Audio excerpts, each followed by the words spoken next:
नेत्रों को बंद ही रखिए।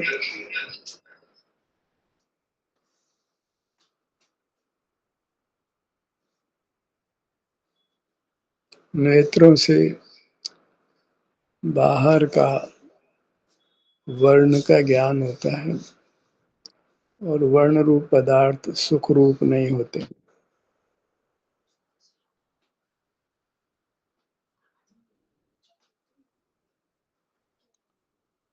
इसलिए नेत्रों को खुला रखने से हमारा कोई हित नहीं हो सकता है। नेत्र बंद रखकर जब हम अपना संवेदन करते हैं, अपना अनुभव करते हैं, तो हम वीतराग होते हैं और वीतरागी जीव ही मुक्ति का पात्र होता है।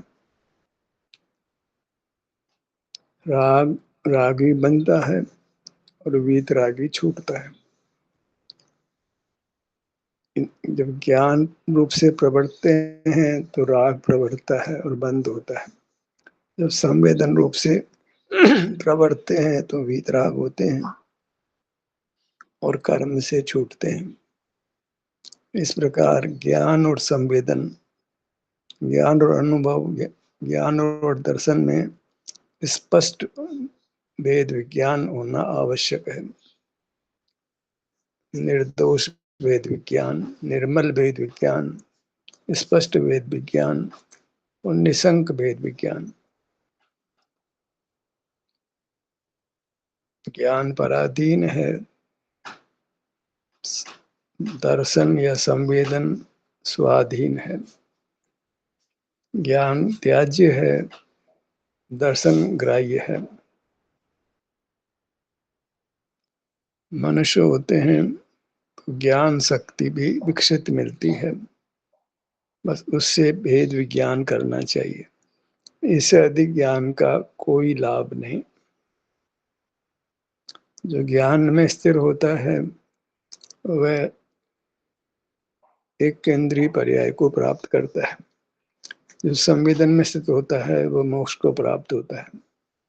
ज्ञान का फल एक केंद्रीय पर्याय की प्राप्ति है और संवेदन का फल मोक्ष की प्राप्ति होती है। दो ध्रुव हैं, दोनों अपोजिट हैं। ज्ञान और दर्शन इसके साथ नहीं होते हैं। हमें आत्मित करना है तो अपने आप को संवेदन में स्थापित करना है। नेत्र बंद कर केवल अपना एहसास करें और अपना एहसास सुख रूप होता है, क्योंकि हम सुख स्वभावी हैं। भले ही प्रारंभ में कर्म का विपाक होने से कुछ वेदना किसी भाग में अनुभव में आवे, पर वह सब समाप्त होने वाली है। जब हम अपने को अपने विस्तार में स्थापित करते हैं, अपने ही सुख का अनुभव करते हैं, तो सुख ही प्राप्त होता है, दुख प्राप्त नहीं होता। पूर्व कर्म के विपाक में कुछ दुख हो सकता है, पर वह शीघ्र ही समाप्त होता है। ये भेद विज्ञान हमको शीघ्रता से मोक्ष को प्राप्त करता है। और भेद विज्ञान नहीं करें, दर्शन ज्ञान को एक ही करें, तो वह अभेद विज्ञान हो गया, उससे संसार पैदा होता है। ज्ञान ही स्वप्रकाशक है, ज्ञान ही पर प्रकाशक है, ज्ञान स्वप्रकाशक है। ये हमने दो में भेद विज्ञान के बजाय दोनों को अभेद कर दिया। वो अभेद करने से संसार उत्पन्न होता है। भेद विज्ञान का प्रतिपक्ष अभेद विज्ञान है। उसको विज्ञान क्या कहें, अभेद ज्ञान है। और उससे जीव ठीक विपरीत दिशा में चलता है और एक केंद्रीय पर्याय को प्राप्त कर दीर्घ काल तक एक केंद्रीय रहता है, रस पर्याय प्राप्त नहीं करता है। हम ऐसे मोड पर हैं, ऐसे स्थान पर हैं जहाँ से मोक्ष प्राप्त करें या एक केंद्रीय पर्याय को प्राप्त करें। संवेदन शक्ति को इस्तेमाल करते हैं जगत से नाता तोड़कर, जगत से संबंध नहीं जोड़ते हैं, ज्ञान से संबंध जोड़ते हैं, ज्ञान से विदा लेते हैं, ज्ञान को छोड़ते हैं, तो हमारा मुख मोक्ष की ओर होता है। और जब ज्ञान को ही ग्रहण करते हैं, ज्ञान को उपादेय करते हैं, दर्शन को हे करते हैं तो हमारा मुख स्थावर पर्याय की ओर होता है, वनस्पति प्राप्त करने की ओर होते हैं। कितना वनस्पति का विस्तार है, तो मानो मनुष्य ही आयु पूरी करके वनस्पति में जा रहे हैं। फिर वनस्पति से निकलते हैं तो धीरे धीरे आगे बढ़ते हैं और मनुष्य से सीधे वनस्पति में चले जाते हैं। चढ़ना क्रमिक है, गिरना एक साथ हो जाता है। सीधे मनुष्य से गिरकर स्थावर पर्याय पाते हैं। तय चेत थावर्तन दरे यूं परिवर्तन पूरे करे। देव पर्याय तो हम जानते नहीं है, देखा भी नहीं है।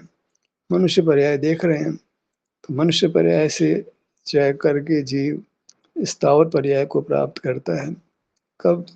जब वह ज्ञान को ही सुपर प्रकाशक मान लेता है, तो ज्ञान में निसंक रूप से प्रवृत्ता है, ज्ञान को उपादेय मानता है और बहिर्मुख रहता है। ज्ञान कोई अच्छा, ज्ञान कोई बुरा मानता है, ज्ञान कोई पर प्रकाशक, ज्ञान कोई स्वप्रकाशक, तो ज्ञान को हितकारी, ज्ञान को हितकारी। तो ऐसा हुआ जैसे शराब कोई अच्छा हुआ ना, शराब कोई बुरा मान लिया। शराब पीने से गाल भी लाल होते हैं, शराब पीने से आंतें भी खराब होती है, लीवर भी खराब होता है। ऐसा अभेद ज्ञान शराब से हमारा अहित ही होता है, हित नहीं होता है। ऐसे ज्ञान से हमारा अहित ही होता है, हित नहीं होता है। ज्ञान करने से तो राग ही पैदा होता है, वीतराग नहीं होते हैं। अनुभव से छूटकर जो ज्ञान होता है उसमें कोई सम्यक निर्णय होता है। क्या निर्णय होता है? कि ज्ञान ही है। अनुभव का निर्णय है ये, असल में ज्ञान का निर्णय नहीं है। अनुभव हमको ये निर्णय कराता है कि ज्ञान ही है, ज्ञान निर्णय नहीं कराता है। सब कृपा है, आशीर्वाद है, वह अनुभव का है, स्वसंवेदन का है। ज्ञान का कोई उपकार नहीं है। ज्ञान अपकारी ही है, ज्ञान स्वरूप से च्युति रूप है, ज्ञान अपराध रूप है। किसी भी प्रकार से ज्ञान को हितकारी मान लेते हैं तो फिर हम ज्ञान में स्थिर होते हैं। ज्ञान में स्थिर होने का फल एक केंद्रीय पर्याय की प्राप्ति है। मनुष्य होकर के तो ये विवेक जागृत होता है, त्रियंश को इतना विवेक जागृत नहीं हो सकता है। मनुष्य ऐसी स्थिति में आया है जहाँ से वह परमात्मा पद को प्राप्त कर सकता है। बस स्पष्ट भेद विज्ञान करने के लिए ही मनुष्य पर्याय प्राप्त होता है, प्राप्त होती है। और स्पष्ट भेद विज्ञान होता है, ज्ञान से नहीं होता है। संवेदन शक्ति को जो उपयोग में लेता है, अपने स्वरूप संवेदन में स्थिर होता है, तो उसको निर्णय होता है कि दर्शन हितकारी है, ज्ञान अहितकारी है। ये वास्तव में निर्णय ज्ञान से नहीं हुआ है, ज्ञान ज्ञान से नहीं हुआ है, दर्शन से निर्णय हुआ है। वेद विज्ञान दर्शन से पैदा होता है, ज्ञान से नहीं पैदा होता। स्वाध्याय तो कितना ही जीव करते हैं, 11 अंग 9 पूर्व अनंत पार पढ़ लेते हैं, लेकिन वेद विज्ञान नहीं होता है। ज्ञान से वेद विज्ञान नहीं होता है, अच्छी तरह समझ लेना चाहिए। स्वाध्याय करते करते वेद विज्ञान हो जाएगा, कभी नहीं होगा। स्वाध्याय में कदाचित उसको दर्श संवेदन की महिमा बताई जाए और वह संवेदन करे तो उसको सम्यक निर्णय पैदा हो, वेद विज्ञान हो, और वह फिर ज्ञान को हे मानकर ज्ञान रूप से नहीं प्रवर्तता है, नेत्र बंद कर अपने विस्तार में स्थिर होकर सुख का अनुभव करता है, वीतराग होता है। ज्ञान को किसी रूप से अच्छा नहीं जानना। सम्यक ज्ञान भी ज्ञान से नहीं होता है। सम्यक ज्ञान को कौन उत्पन्न करता है? दर्शन उत्पन्न करता है। दर्शन पूर्वम ज्ञानम, दर्शन पूर्वक ज्ञान होता है, ज्ञान पूर्वक ज्ञान नहीं होता है। दर्शन नाम स्वसंवेदन का है, स्वानुभूति का है, अपने विस्तार में ठहरने का नाम दर्शन है, अपने क्षेत्र में रहने का नाम दर्शन है। उससे निर्णय होता है, यही हितकारी परिणाम है। इससे परे किसी प्रकार जीव का हित नहीं होता है। दया दान परोपकार आदि सब परिणाम हैं, वे तो कभी मोक्ष नहीं जाने वाले जीव को भी होते हैं। मोक्ष का हेतु स्वसंवेदन है, दर्शन है, आपका अनुभव करना, अपने विस्तार में रहना। अपना विस्तार ही हमारा स्वरूप है। पांव से मस्तक ये हमारा विस्तार, यही मैं हूँ। ऐसी हमको अनुभूति होती है। उसको हम सब देते हैं, अलग बात है। तो वहाँ ऐसा सहज अनुभव है कि यहाँ शांति है और इतना ही मेरा क्षेत्र है। अनुभव से छूटकर ऐसा सम्यक ज्ञान होता है, अनुभव से ज्ञान होता है। सारी महिमा अनुभव की है, इसलिए कहा अनुभव मार्ग मोक्ष को अनुभव मोक्ष हो। जब भी समय हो, खाली हो, कोई बलवान काम नहीं करना हो, आंखें बंद करिए, अपने विस्तार में रहिए। नींद आ जाए कोई परवाह नहीं, काम यही करना है। हित इसी से होना है, अन्य किसी प्रकार हमारा हित होना संभव नहीं है। नहीं है ऐसा दृढ़ निश्चय, दृढ़ संकल्प, दृढ़ वेद विज्ञान, निर्दोष वेद विज्ञान वो दृढ़ होता है। इसको आगम भाषा में क्षायिक सम्यक तो बोल देते हैं। एकदम निश्चयात्मक, स्पष्ट वेद विज्ञान, स्पष्ट निर्णय। हित मेरा ज्ञान से नहीं है, किसी प्रकार के ज्ञान से नहीं है, असल में भेद विज्ञान से भी नहीं है। वेद विज्ञान ही करता रहे, अनुभव नहीं करे तो क्या सिद्धि है। ऐसा वेद विज्ञान तो कभी मोक्ष नहीं जाने वाला, अनुभवी भी कर सकता है, कर लेता है।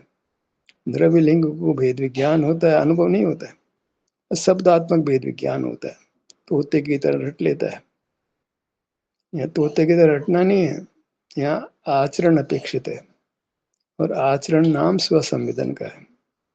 स्वरूपे चरणम चारित्रम, स्वरूप में आचरण करना, स्वरूप का अनुभव करना, स्वरूप का एहसास करना, अपने स्वरूप को फील करना। थोड़ी आयु है, कीमती है, बहुत कीमती है, एक एक पल बहुत कीमती है। एक एक पल वेद विज्ञान को उत्पन्न करना स्वसंवेदन के द्वारा, और दृढ़ होना, और फिर स्वसंवेदन में रहना, दूसरा कोई काम नहीं।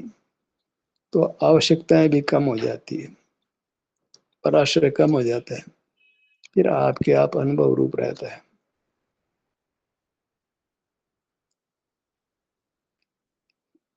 ये तो निश्चय जान लीजिए, यदि हम ज्ञान में खड़े रहे तो आयु पूरी करके एक इंद्रिय बनना है।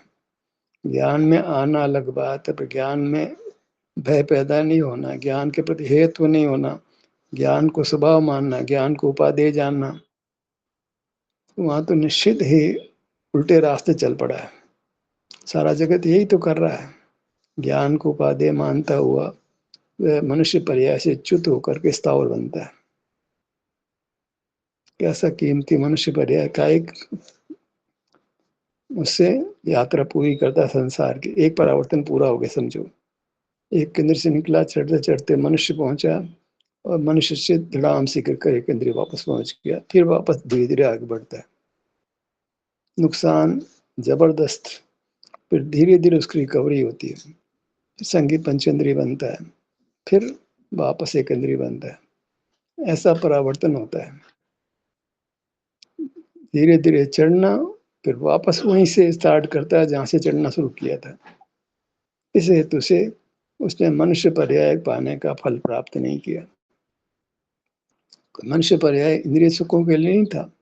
इंद्रिय सुख तो त्रियंश भी भोग लेते हैं, लट कीड़े मकोड़े भी इंद्रिय सुख भोग लेते हैं।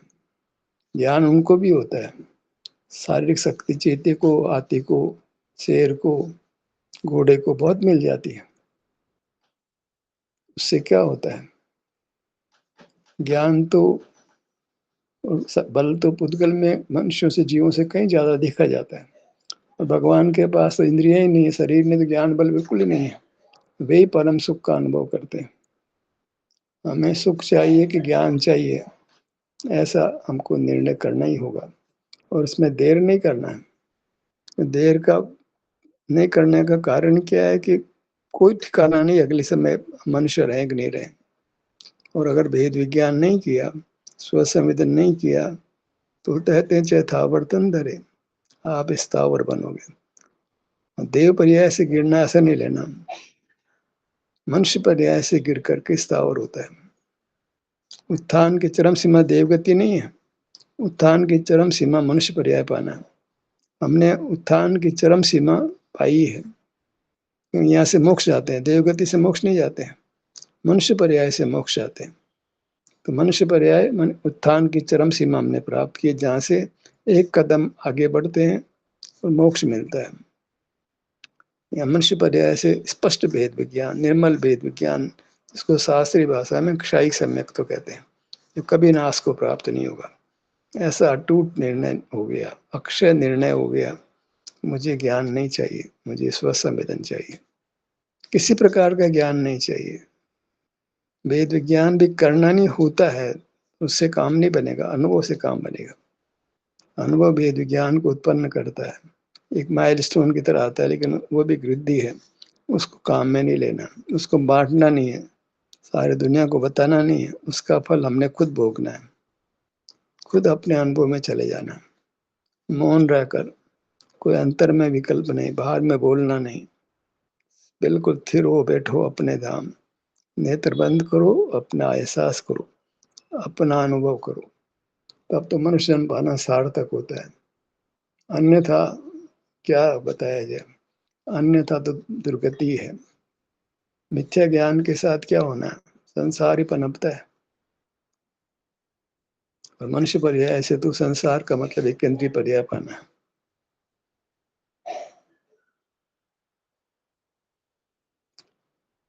तो हमें हर परिस्थिति में अनुभव करने का प्रयत्न करना, बहाने नहीं बनाना। काम तो बाहर रहने का बहुत थोड़ा ही होता है, बहुत थोड़ा सा बाहर रहने की आवश्यकता होती है, बाकी आप अपने अनुभव रूप रह सकते हो। बाहर के कामों में बीच बीच में आप अनुभव कर सकते हो, यदि आपको संसार का भय लगता है। लगता ही नहीं है कि हमको एक केंद्रीय पर्याय में जाना पड़ेगा, फिर धीरे धीरे चढ़ना पड़ेगा, कोई लट बनना, कीड़ा बनना, मकोड़ा बनना, मच्छर बनना, और हर पर्याय में मरना, थोड़ी थोड़ी आयु का जीवन पाना और मरना, किस हेतु से? इंद्रिय ज्ञान में खड़े रहते हैं। और इंद्रिय ज्ञान ही तो ज्ञान है भी, दूसरा ज्ञान तो होता नहीं है। और उसको उपादेय मानना, स्वभाव मानना, ये सब उल्टे मार्ग पर चल पड़े।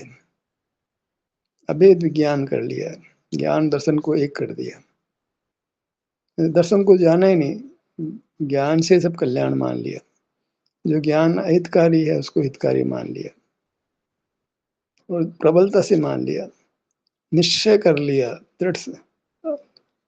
विपरीत ज्ञान में निश्चय हो गया, विपरीत सिद्धांत निश्चयात्मक हो गया। ज्ञान ही कल्याणकारी, ज्ञान हितकारी, ज्ञान समान कोई हितकारी नहीं है, वही मोक्ष का हेतु है। ज्ञान में रति करना, ज्ञान में लीन रहना, ज्ञान में मगन रहना। ज्ञान सकल इंद्रिय ज्ञान है, इंद्रिय ज्ञान में मगन होना। जितेंद्रिय बनेगा या एकेंद्रिय बनेगा? एक और जितेंद्रिय बनना है, एक और एकेंद्रिय बनना है। यदि इंद्रिय ज्ञान को हे नहीं जानता है, ज्ञान को हे नहीं जानता है, ज्ञान का निरोध नहीं करता है, तो वह जिनेंद्र नहीं बनेगा, एकेंद्रिय बनेगा।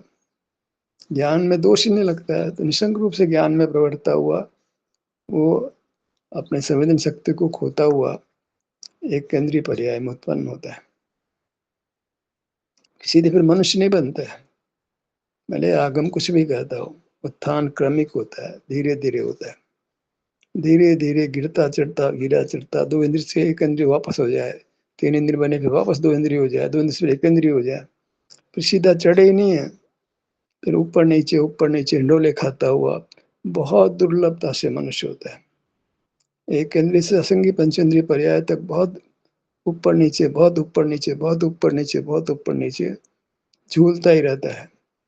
वो इस योग्य ही नहीं होता है कि मनुष्य होकर के वेद विज्ञान करके अपने में रहता हुआ परमात्मा पद को पाले। वेद विज्ञान करने की चीज नहीं है, वेद विज्ञान होने की चीज है। अनुभव से वेद विज्ञान होता है, दर्शन से ज्ञान होता है। तो अनुभव करना, संवेदन करना, इसको हम ध्यानाभ्यास कहते हैं। निज में ही नित्य विहार करना, विहार कर तू परद्रव्य में। परद्रव्य का ज्ञान मत करो, परद्रव्य का विचार मत करो, परद्रव्य का स्मरण मत करो, चैतन्य का स्मरण प्रतिक्षण करो रे। चैतन्य माने अपना निज विस्तार, जीव द्रव्य कहते हैं इसको, जीवास्तिकाय कहते हैं। अपने क्षेत्र में विहार करो, अपने, इसको घर कहते हैं, अपना निवास कहते हैं। अपने घर में शांति मिलती है, पर घर में शांति नहीं मिलती है। अपना घर अपना आकार है, उस आकार में रहना, उस आकार में बने रहना और दृढ़ता से बने रहना। सारा जगत भी उससे आपको विचलित करना चाहे तो आप विचलित नहीं होते हो। ज्ञान को हितकारी नहीं मानते हो, ज्ञान को उपाधि नहीं जानते हो, ज्ञान को अहितकारी जानते हो। सारा जगत एक तरफ कहेगा, ज्ञान को बुरा मत कहो, ज्ञान को स्वभाव मानो, ज्ञान तो स्वभाव है, ज्ञान तो अच्छा है। ज्ञान से सब संसार बढ़िया चलता है, ज्ञान नहीं हो दुख पाते हैं। सारा संसार विपरीत है। ज्ञान बहिर्मुख चित्रप्रकाश है, बाहर है तो अपने स्वरूप से च्युत है, अपराध है, पापी है। स एव पापा, वो पापी ही है। जो ज्ञान में खड़ा वो पापी है, दुख पाता है। हम नरक की बात तो नहीं करते हैं, ये एक इंद्र से लेकर मनुष्य पर्याय है। त्रियंश से मनुष्य, मनुष्य तो पाता ही नहीं है। त्रियंश त्रियंश त्रियंश में टेढ़ा रहता, सीधा होता ही नहीं। एक इंद्र से लेकर संगी पंचेंद्रिय में भी त्रियंश तक, वहां भी हिंसक जंतु बनता है, शेर चीता ऐसा बनता है, तो क्रूर परिणाम करता है। वहां एक दूसरे के द्वारा खाया जाता है। कमजोर बलवान को खाता है, बलवान कमजोर बलवान कमजोर को खाता हुआ फिर बलवान हो जाता है, फिर बलवान से कमजोर हो जाता है, बस ऐसे ही घूमता रहता है। कभी संवेदन हो जाता है, अपने आप पे थोड़ा सा उत्थान हो जाता है, और जैसे ज्ञान बढ़ता है फिर गिरता है, फिर नीचे आता है। ज्ञान की अधिकता से नीचे गिरता है, संवेदन की अधिकता से ऊपर चढ़ता है। लेकिन पर्याप्त संवेदन नहीं होता है तो आगे बढ़ने का अवसर नहीं मिलता है। पर्याप्त संवेदन करो ताकि निर्दोष ज्ञान हो जाए। निर्दोष ज्ञान क्या है कि ज्ञान अहितकारी है, संवेदन हितकारी है। फिर बार बार फिर अपने में रहो, यही काम रखो ताकि आपका ज्ञान निर्मल हो, निर्दोष हो, कहीं शंका नहीं रहे। शंका में फिर ज्ञान में खड़े रहते हो आप। ज्ञान को हितकारी मानते रहते हो तो ज्ञान में खड़े रहते हो, ज्ञान को बुरा नहीं जानते हो तो बाहर ही खड़े रहते हो। बाहर खड़े रहने से मार्ग नहीं बनता है, मार्ग बनता है अंदर में स्थित होने से, मैंने अपने में स्थित रहने से। आनंद में रहो। आनंद तो पांव से मस्तक तक ही होता है, बाहर होता ही नहीं। पांव से मस्तक तक रहो, सारे जगत का विस्मरण करो, एक अपना अनुभव करो। फिरो बैठो अपने धाम, अपने में रहो, अकेले रहो, वहाँ आनंद ही आनंद है। संग का आनंद है वो विषयानंद है। हमको विषयानंद की आदत पड़ी है, संग में रहना चाहते हैं। लगता है संग में सुख है, पर संग में सुख नहीं है। लगता ही है, रेगिस्तान में पानी का भ्रम होता है, संग में सुख होने का भ्रम होता है। असंग दशा में सुख है, जहाँ आप ही और कुछ नहीं है, कुछ भी पर का ज्ञान नहीं है। एक आप है, वहाँ शांति है। पर का ज्ञान नहीं है तो शांति है। हमको ऐसा लगता है कि पर का ज्ञान ही जीवन का स्वरूप है, वही चेतनता है। पर का जानना ही चेतनता है, ऐसा हमको लगता है। जीव जानता है, चेतन है, जानता है।